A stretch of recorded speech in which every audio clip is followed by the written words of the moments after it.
Bienvenidos a la segunda lección sobre amar a Dios con todo nuestro alma, que forma parte del viaje de transformación. Hoy el estudio se llama ¿Qué me está pasando? ¿Ha tratado usted una vez de arreglar un problema solo para descubrir que el problema es más profundo que pensaba? Imagine, por ejemplo, que encuentra una rajadura en la pared adentro de la casa. Y al arreglar la pared, descubre también que el piso está muy irregular. Investigando el piso, descubre que los cimientos son construidos sobre pura arena, y la arena está moviéndose. Claro, tiene que arreglar la pared, pero también tiene que atacar el problema sobre los cimientos, para que no aparezcan más rajaduras en la pared. Y cuando estudiábamos sobre el corazón y amar a Dios con todo nuestro corazón, descubrimos también que nuestro corazón puede ser dividido. Y que al recapacitarnos y entender la tragedia del egoísmo, decidimos entregarle a Dios nuestro corazón integrado, con un solo deseo de vivir en su imagen, viviendo una vida transformada. También en el estudio anterior hablamos de nuestra esencia como espíritus, que Dios nos creó en su imagen espiritual. Y como Él es espiritual, nosotros también somos espíritus o almas. La palabra alma y la palabra espíritu son intercambiables, como estudiamos la vez pasada. Y cuando nosotros entregamos el corazón a Dios, ¿quién es el yo que entrega el corazón? Es el Espíritu. Porque dentro del Espíritu, profundamente en nuestro ser, está el deseo de vivir en la presencia de nuestro Padre Celestial, en una vida transformada, en amor incondicional. Pero aunque tenemos este deseo tan profundo, a la vez descubrimos que todavía luchamos contra los pensamientos anteriores, emociones, deseos que teníamos, y no sabemos qué está pasando con nosotros. ¿Fracasamos? ¿Fallamos en rendirle el corazón? Claro que no. Esa redención fue genuina. Ahora entonces, ¿qué está pasando con nosotros? El problema es más profundo. Trata el espíritu de nosotros. Porque el deseo sí mismo no garantiza la práctica. El apóstol Pablo, antes de llegar a ser cristiano, experimentaba el mismo problema, esa misma batalla. Y escribió sobre ese problema en Romanos capítulo 7. Vamos a leer lo que él escribió en Romanos capítulo 7, comenzando con versículo 15. Ahí dice: No entiendo lo que me pasa, pues no hago lo que quiero, sino lo que aborrezco. Ahora bien, si hago lo que no quiero, estoy de acuerdo en que la ley es buena, pero en este caso, ya no soy yo quien lo lleva a cabo, sino el pecado que habita en mí. Yo sé que en mí, es decir, en mi naturaleza pecaminosa, nada bueno habita. Aunque deseo hacer lo bueno, no soy capaz de hacerlo. De hecho, no hago el bien que quiero, sino el mal que no quiero. Y si hago lo que no quiero, ya no soy yo quien lo hace, sino el pecado que habita en mí. Así que descubro esta ley, que cuando quiero hacer el bien, me acompaña el mal. Porque en lo íntimo de mi ser me deleito en la ley de Dios. Pero me doy cuenta de que en los miembros de mi cuerpo hay otra ley, que es la ley del pecado. Esta ley lucha contra la ley de mi mente y me tiene cautivo. Soy un pobre miserable. ¿Quién me va a librar de este cuerpo mortal? Gracias a Dios por medio de Jesucristo, nuestro Señor. Imagine la confusión que en que se encontraba Pablo en esa época, antes de llegar a ser cristiano. Porque en lo íntimo de su ser, deseaba hacer lo bueno, pero no podía cumplir con lo bueno. Y siempre terminaba en hacer lo malo. Y lo malo, el mal que no quería, que aborrecía, es lo que hacía. Entonces, aunque tenía ese deseo de hacer lo bueno, siempre hacía lo malo. ¿Y por qué?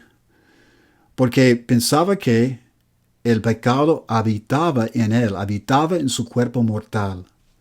Pero ¿cómo es posible esto?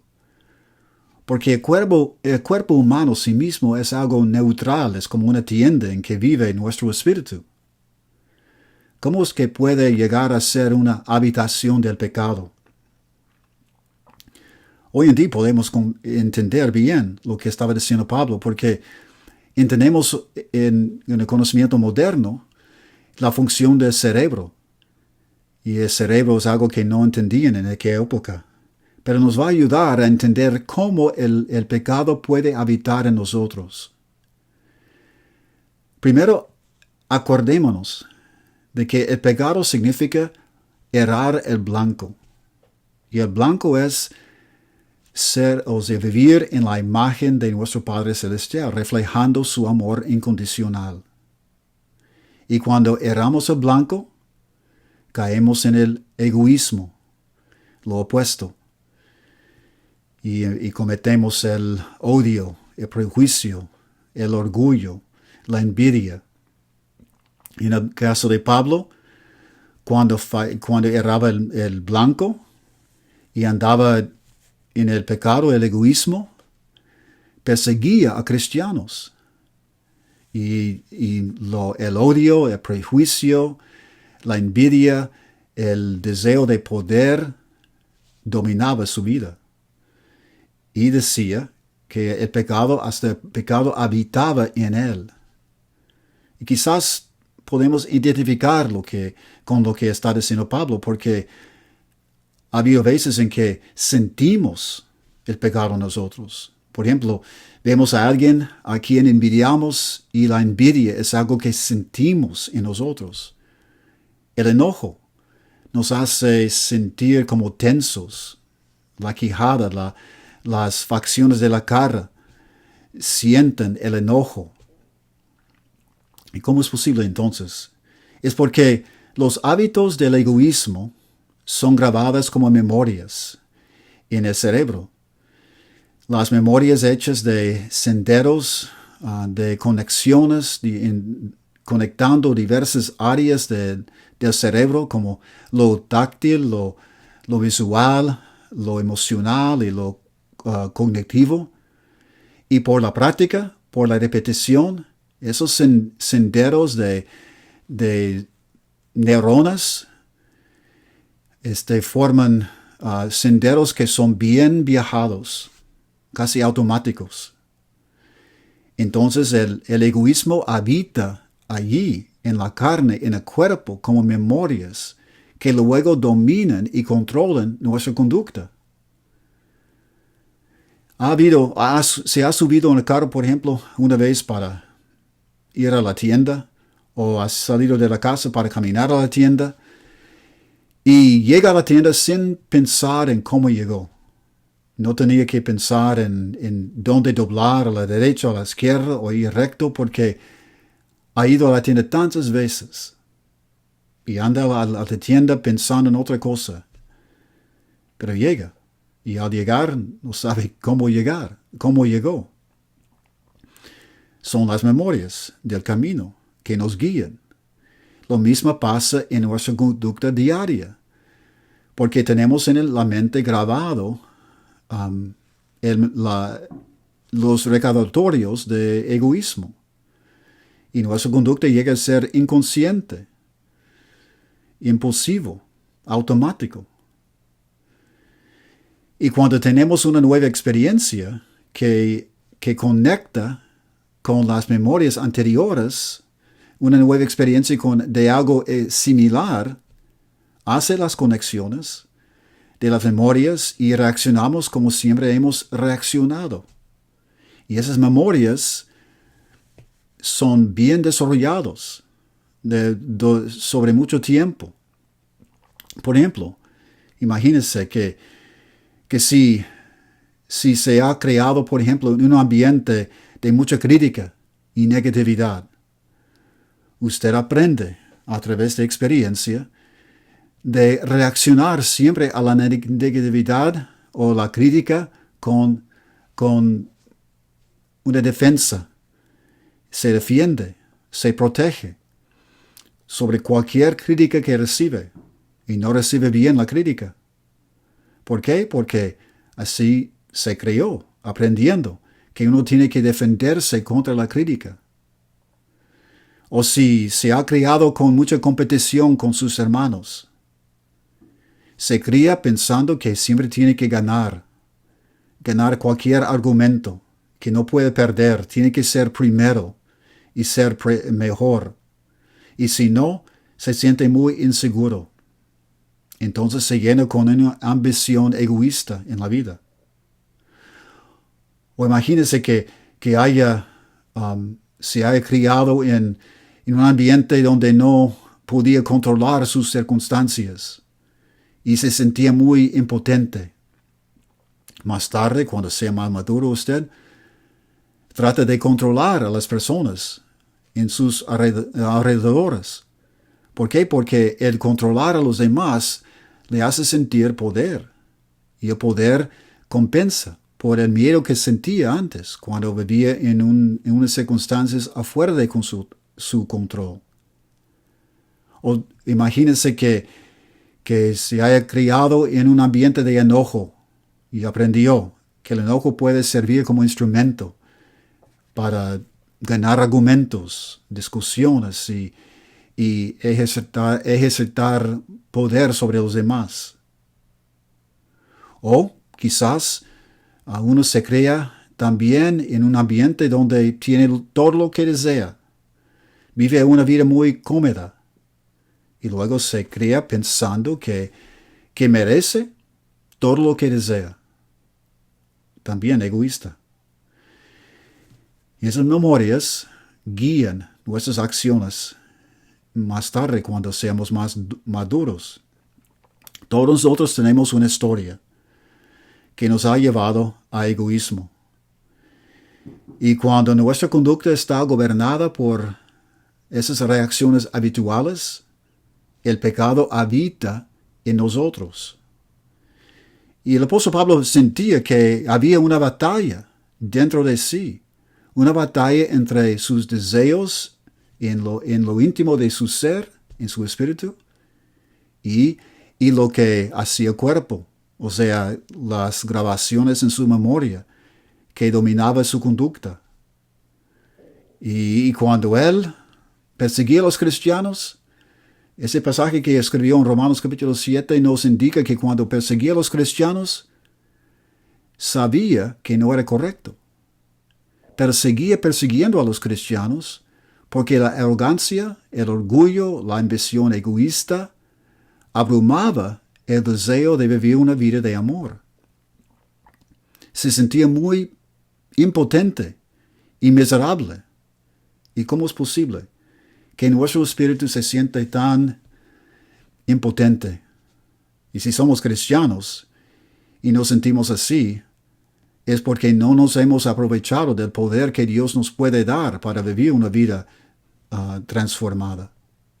Pero cualquier persona que ha tratado de vivir en amor incondicional sabe que es bien difícil. Sabe que su espíritu tiene que ser fuerte. Y cuando Pablo decía que era muy miserable y quién lo iba a librar, ¿quién era el yo que tenía que ser librado? Su espíritu. Y su espíritu tenía que ser librado porque era cautivo al pecado. Y no tenía la fuerza para librarse a sí mismo.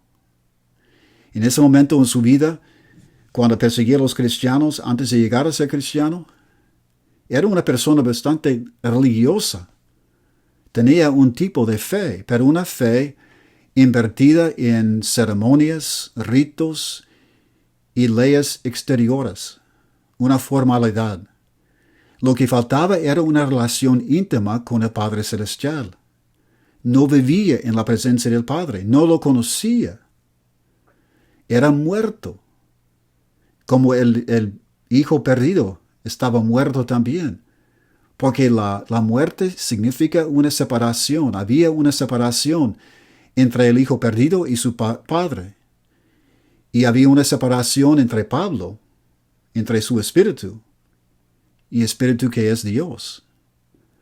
Y esa separación se llama la muerte espiritual. Y aislado de Dios, no podía tener el poder, su espíritu, para batallar y conquistar el egoísmo. No tenemos vida afuera del Padre. Para batallar contra el egoísmo, nuestros espíritus tienen que ser fuertes porque nos tienen que llevar a una vida de amor, de experiencias nuevas, practicando el amor incondicional para crear nuevas memorias, nuevas conexiones en las redes de células nerviosas en nuestros cerebros. Y sabemos de la ciencia que el cerebro tiene la capacidad de crear nuevas conexiones que pueden llegar a ser más fuertes que las viejas, las anteriores, que apoyaban el egoísmo.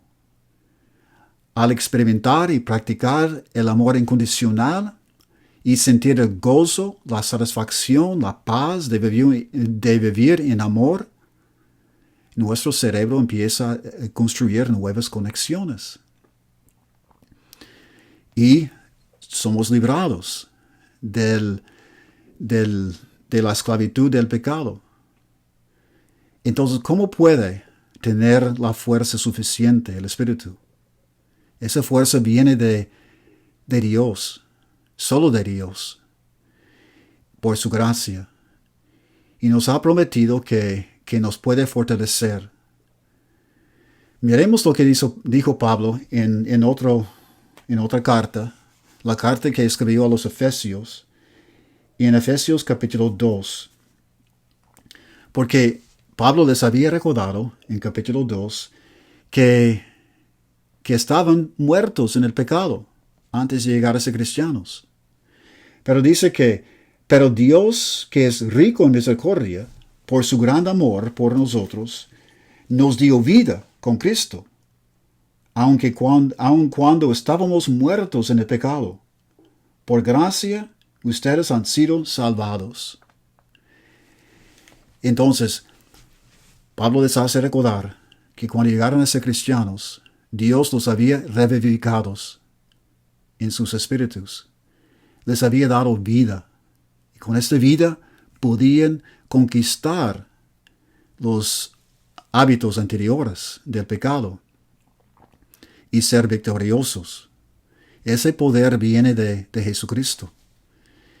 En los próximos estudios vamos a ver cómo el Espíritu puede ser fortalecido por Dios con el suficiente poder para ganar esa batalla. Que Dios les bendiga.